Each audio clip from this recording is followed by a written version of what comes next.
Hello, everybody, and this is Kane6989, and welcome back to Let's Read Five Nights at Freddy's: The Silver Eyes. Now, we got halfway through the first chapter in part 1, so today I'm going to actually finish chapter 1 and we're going to see what happens as far as what Charlie has encountered in the first chapter already. Now, reflecting back, Charlie actually had gone back through her dad's old house and looked through her old room and found a few of her old nostalgic toys. I believe one or two of them actually freaked her out, and she sped off very quickly after retrieving her keys that were somehow left in her room with one of the animatronic dolls. So we're going to pick back up where she left off, and I believe she was just getting around to meeting her friends. So let's pick up where we left off and continue on. Charlie smiled to herself. John had been something like her childhood crush. Before either of them really understood what that meant. He gave her cookies from his Transformers lunchbox. And once in kindergarten, he took the blame when she broke the glass jar that held colored beads for arts and crafts.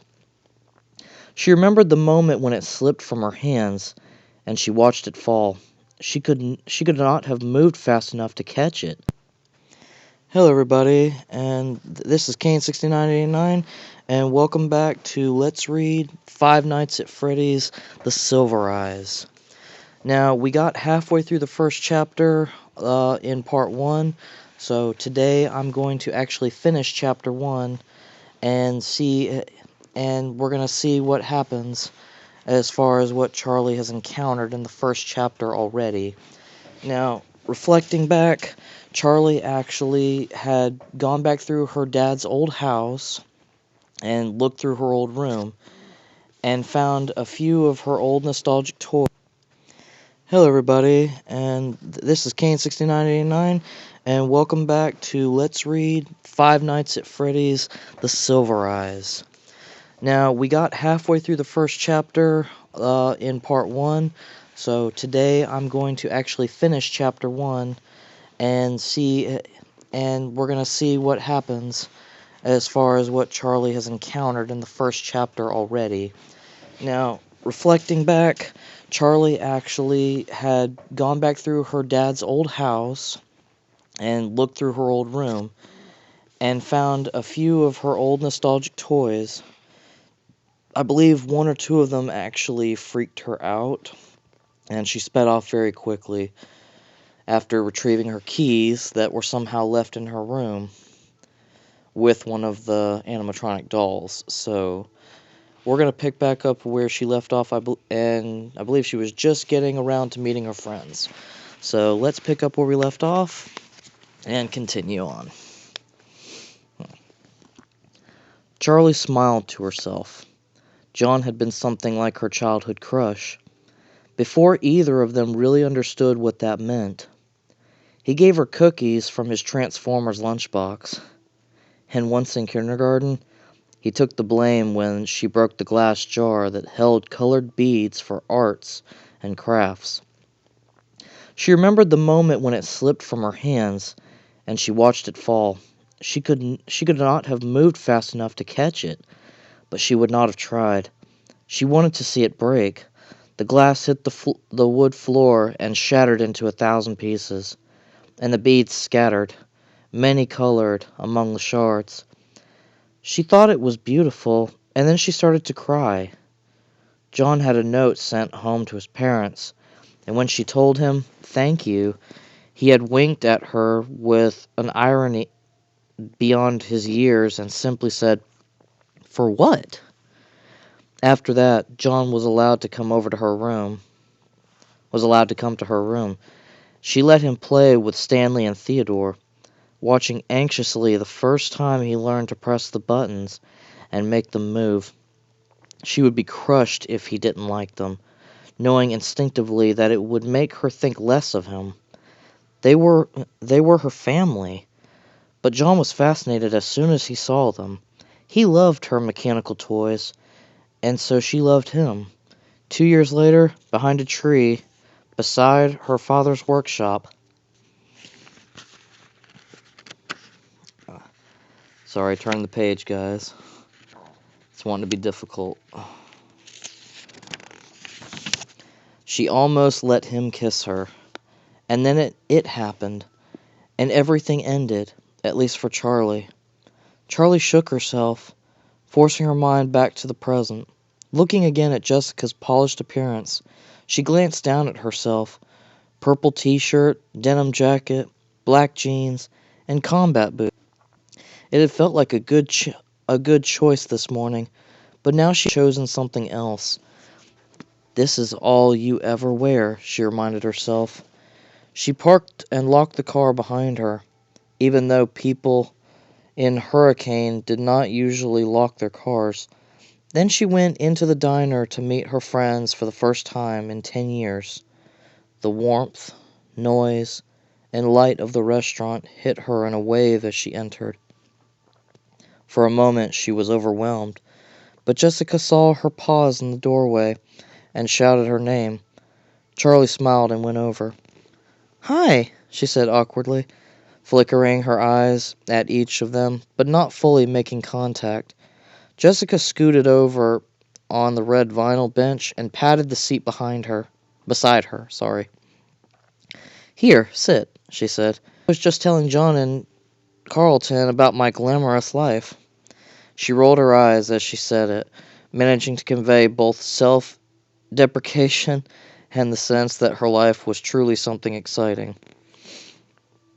"Did you know Jessica lives in New York?" Carlton said.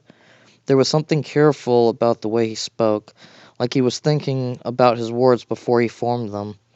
John was silent, but he smiled at Charlie anxiously. Jessica rolled her eyes again, and with a flash of déjà vu, Charlie suddenly recalled that this had been a habit even when they were children. 8 million people live in New York, Carlton. It's not exactly an achievement, Jessica said. Carlton shrugged. "I've never been anywhere," he said. "I didn't know you still lived in town," Charlie said. "Where else am I going to live? My family has been here since 1896, he added, deepening his voice to mimic his father.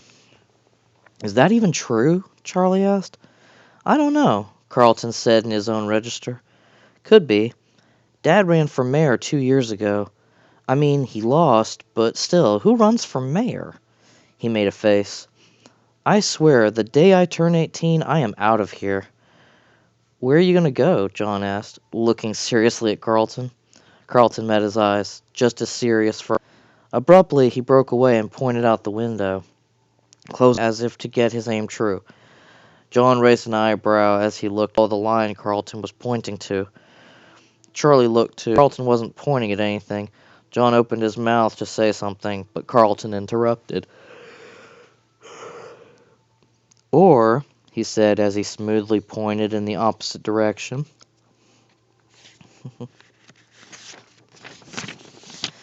"Okay," John scratched his head, looking slightly embarrassed. "Anywhere, right?" he added with a laugh. "Where's everyone else?" Charlie asked, peering out the window and searching the parking lot for new arrivals. "Tomorrow," John said. "They're coming tomorrow morning," Jessica jumped in to clarify. "Marla's bringing her little brother. Can you believe it?" "Jason?" Charlie smiled. She remembered Jason as a little bundle of blankets with a tiny red face peeking out. "I mean, who wants a baby around?" Jessica adjusted her hat primly. "I'm pretty sure he's not a baby anymore," Charlie said, stifling a laugh. "Practically a baby," Jessica said. "Anyway, I booked us a room at the motel down by the highway. It was all I could find. The boys are staying with Carlton." "Okay," Charlie said. She was vaguely impressed by Jessica's organization, but she wasn't happy about the plan. She was loath to share a room with Jessica, who now seemed like a stranger. Jessica had become the kind of girl who intimidated her, polished and immaculate, speaking as though she had everything in life figured out. For a moment, Charlie considered going back to her old house for the night. But as soon as she thought it, the idea repelled her. That house, at night, was no longer the province of the living. "Don't be dramatic," she scolded herself. But now John was speaking. He had a way of commanding attention with his voice, probably because he spoke less often than everyone else. He spent most of his time listening, but not out of reticence. He was gathering information, speaking only when he had wisdom or sarcasm to dispense.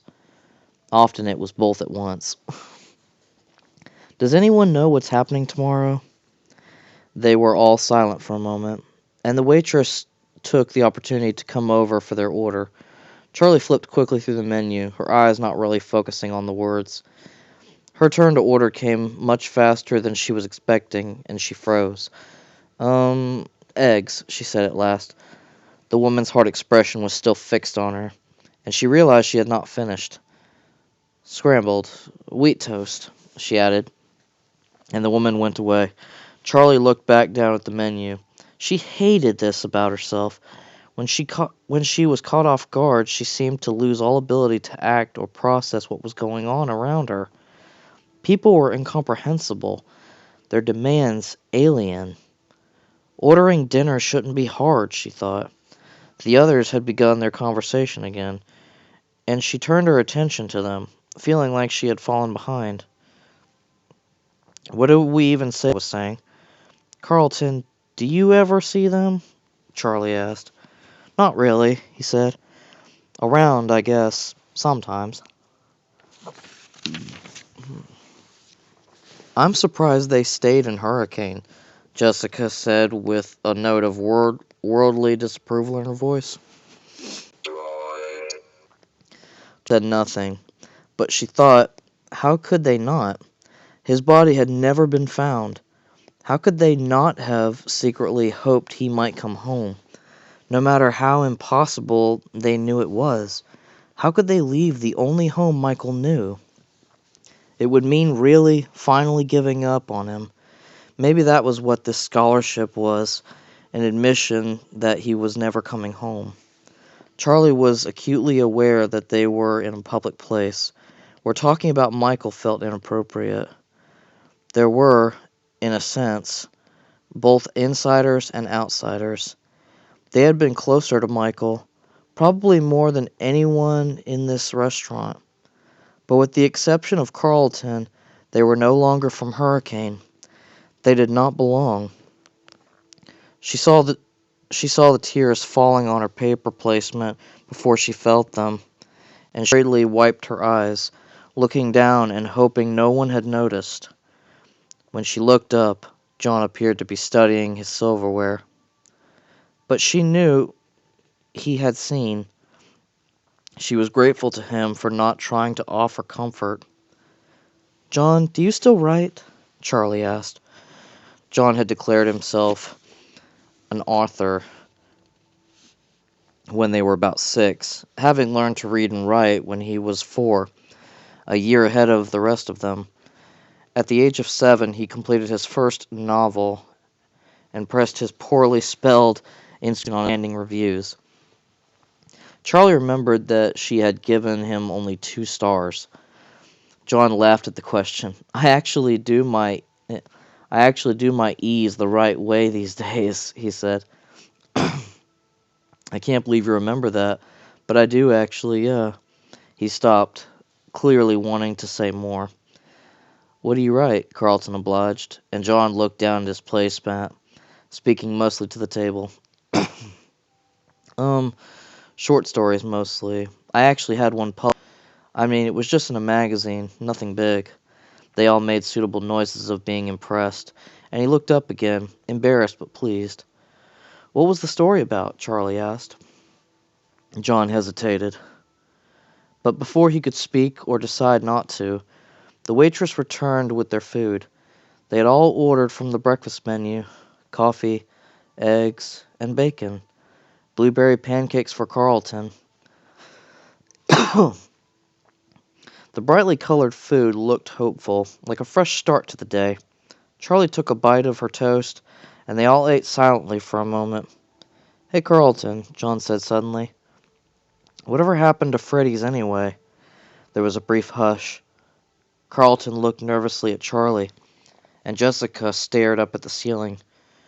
John flushed red, and Charlie spoke hastily. "It's okay, Carlton. I'd like to know, too."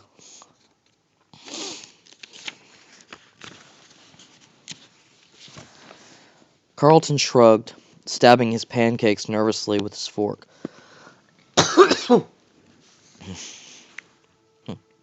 "They built over it," he said. "What did they build?" Jessica asked. Is there something else? Is there something else there now?" "Was it built over or just torn down?" John asked.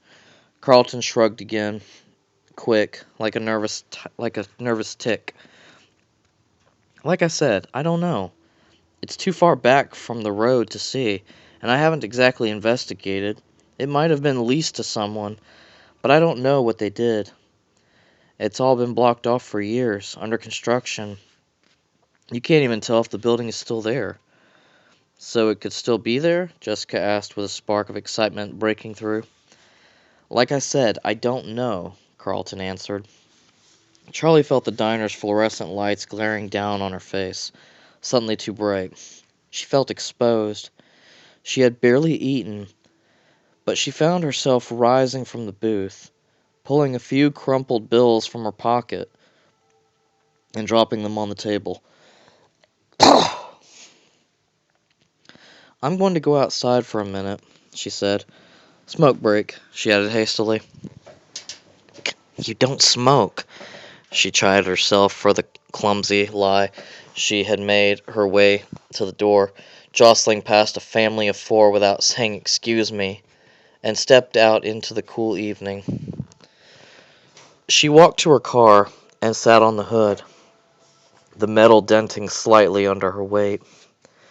She took in breaths of the cool air as if it were water and closed her eyes. "You knew it would come up." "You knew you would have to talk about it," she reminded herself. She had practiced on the drive here, had forced herself to think back to happy memories, to smile and say, "Remember when?" She thought she was prepared for this, but of course she had been wrong. Why else would she have run out of the restaurant like a child? "Charlie?" She opened her eyes and saw John standing next to the car,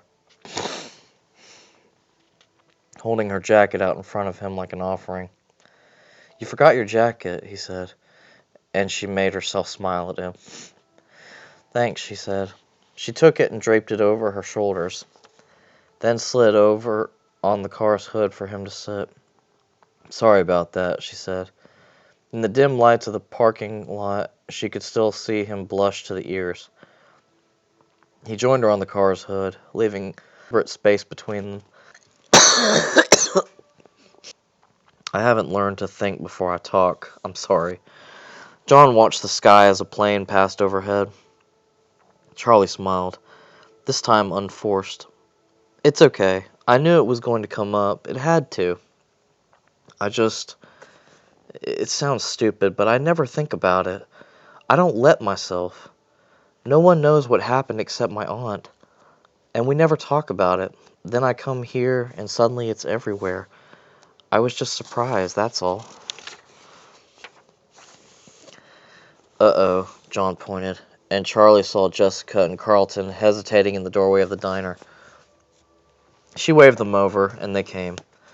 "Remember that time at Freddys when the merry-go-round got stuck, and Marla and that mean kid Billy had to keep riding it until their parents plucked them off?" Charlie said. John laughed, and the sound made her smile. Their faces were bright red, crying like babies. She covered her face, guilty that it was so funny to her. There was a brief surprised silence. Then Carlton started laughing. Then Marla puked all over him. Sweet justice, Charlie said. Actually, I think it was nachos, John added. Jessica wrinkled her nose. So gross. I never wrote it again, not after that. Oh, come on, Jessica, they cleaned it, said Carlton. I'm pretty sure kids puked all over that place. Those wet floor signs weren't there for nothing, right, Charlie? Don't look at me, she said. I never puked. We used to spend so much time over there. Privileges of knowing the owner's daughter, Jessica said, looking at Charlie with mock accusation. I couldn't help who my dad was, Charlie said, laughing. Jessica looked thoughtful for a moment before she continued. I mean, how could you have a better childhood than spending all day at Freddy Fazbear's Pizza? I don't know, said Carlton. I think that music got to me over the years.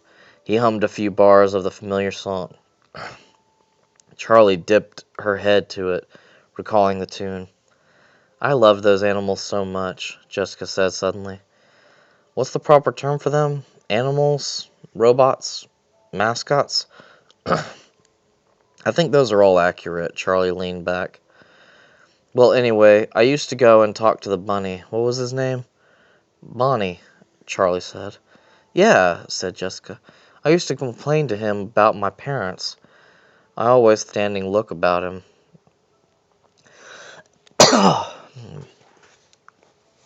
Carlton laughed. Animatronic recommended by 6 out of 7 crazy people. Shut up, Jessica retorted. I knew he wasn't real. I just liked talking to him. Charlie smiled a little. I remember that, she said. Jessica in her prim little dresses, her brown hair in 2 tight braids like a little kid out of an old book, walking up to the stage when the show was over, whispering earnestly to the life-size animatronic rabbit. If anyone came up beside her, she went instantly silent and still, waiting for them to go away so she could resume her one-sided conversations. Charlie had never talked to the animals at her father's restaurant or felt close to them like some kids seem to. Although she liked them, then belonged to the public.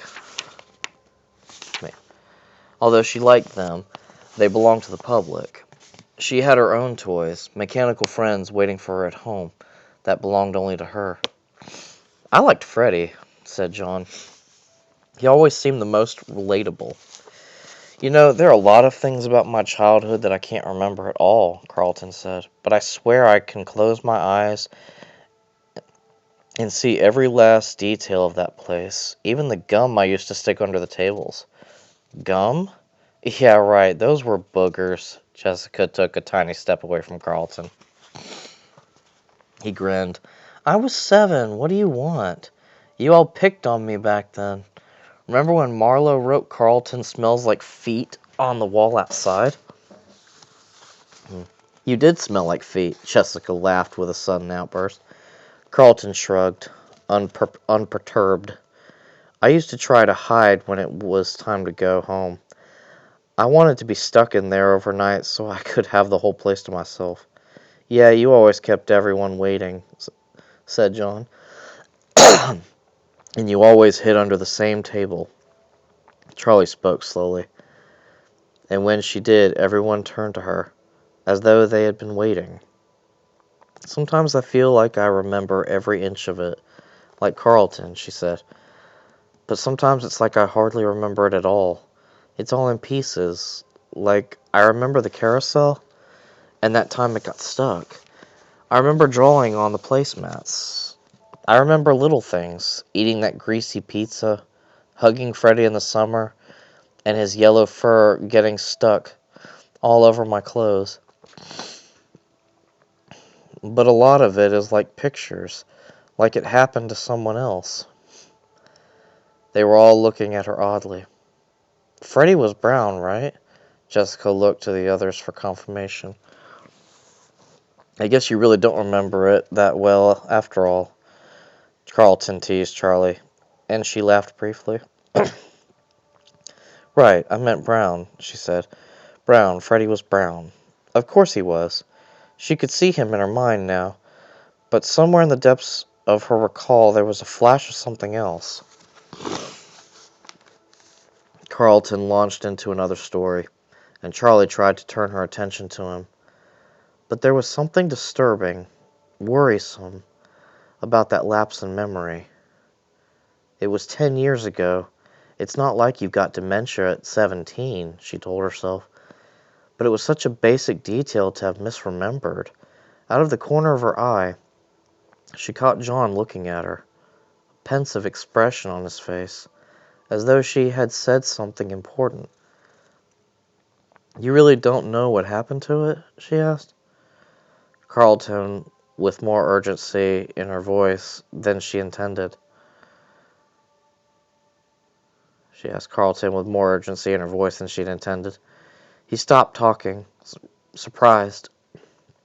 "Sorry," she said. "Sorry, I didn't mean to interrupt you."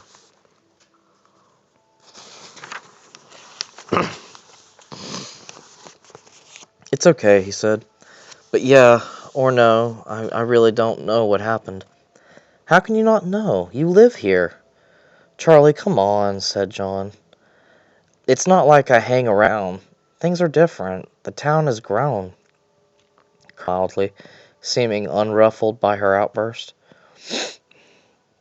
"And I honestly don't look for reasons to go around there, you know?